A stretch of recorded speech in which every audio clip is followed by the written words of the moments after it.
না আসলে এই বিষয়ে মোবাইলের পার্টস চুরি করার বিষয়ে আসলে প্রিয় বন্ধুরা, আমরা উপস্থিত রয়েছে মোবাইল টেকনিশিয়ান এক ভাইয়ের দোকানে। আমার মোবাইলের সমস্যা হলে আমি রেগুলারই এখানে আসি এবং আমার সমস্যাগুলো সমাধান করি। তো আজকে একটি গুরুত্বপূর্ণ বিষয়ে আপনাদের সামনে উপস্থাপন করব, সেটি হচ্ছে যে মোবাইল হঠাৎ করে আমাদের পানিতে পড়ে যায়। আমাদের প্রত্যেকের হাতেই মোবাইল রয়েছে, কিন্তু এই মোবাইলটা পানিতে পড়ে যায় বা আমরা সমস্যায় পড়ি। তো আমরা এ ব্যাপারে এক টেকনিশিয়ান ভাইয়ের সঙ্গে কথা বলবো। ভাই, আসসালামু আলাইকুম।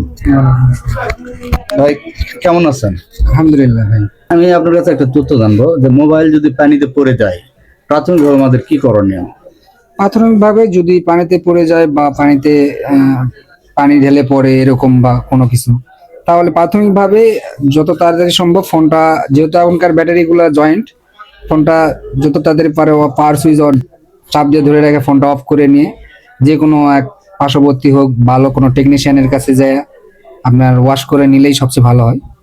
আচ্ছা, যদি মোবাইল পানিতে পড়ার পরে আমরা সঙ্গে সঙ্গে তাহলে অফ করবো এবং মোবাইল তাহলে আর চার্জে আমরা দিব না? না না, চার্জে দিবেন না। চার্জে দিলে এইটা আরো বিপরীত হয়ে যায়, কারণ যদি মাদারবোর্ডে পানি থাকে, চার্জিং লজিকে পানি থাকে, সেই ক্ষেত্রেতে মনে করেন যে এটারও লাইনগুলো পুড়ে যায়, তখন সেট ডেড হয়ে যাওয়ার সম্ভাবনা থাকে আর চার্জিং এরও ফল্ট হওয়ার সম্ভাবনা বেশি থাকে। আচ্ছা, অর্থাৎ পানি থাকলে শর্ট সার্কিট হওয়ার সম্ভাবনা থাকে বেশি। হ্যাঁ, যখন চার্জে দিবেন তখন তো ফোন ফুললি ভোল্টেজ পেয়ে গেল, তখন শর্ট সার্কিট হয়ে যাওয়ার সম্ভাবনা থাকে।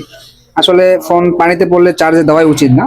যে কোনো নিকটবর্তী হোক বা ভালো কোনো টেকনিশিয়ানের কাছেও ফোনটা সঙ্গে সঙ্গে ওয়াশ করে নেওয়াই ভালো।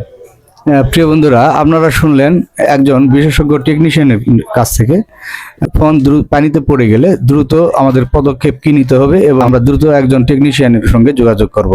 আচ্ছা ভাই, আরেকটা বিষয় আপনার কাছে জানতে চাবো, সেটা হচ্ছে আমরা সাধারণ মানুষেরা আমরা যেটা মনে করি কাজ করে, অর্থাৎ মোবাইল টেকনিশিয়ান বলেন আর বাংলাদেশ বলেন মোবাইলের মিস্ত্রি, তো বিষয়টা হচ্ছে ভাই, এরা মোবাইলের পার্টস নাকি চুরি করে? না আসলে এই বিষয়ে মোবাইলের পার্টস চুরি করার বিষয়ে আসলে একটা ফোন যদি চালু থাকে আপনার, সেই ক্ষেত্রে সে তো কোনো পার্টস চুরি করতেই পারবে না।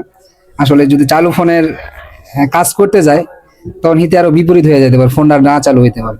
একটা চালু ফোন যেই টেকনিশিয়ানকে দেয়, সেই টেকনিশিয়ানের থেকে সেই কাস্টমারটা অবশ্যই চালু ফোনটাই চায়। ধন্যবাদ সবাইকে। রমজান মোবারকের শুভেচ্ছা জানিয়ে আজকের পর্ব এখানে শেষ করছি। ততক্ষণ সবাই ভালো থাকবেন, সুস্থ থাকবেন। আসসালামু আলাইকুম।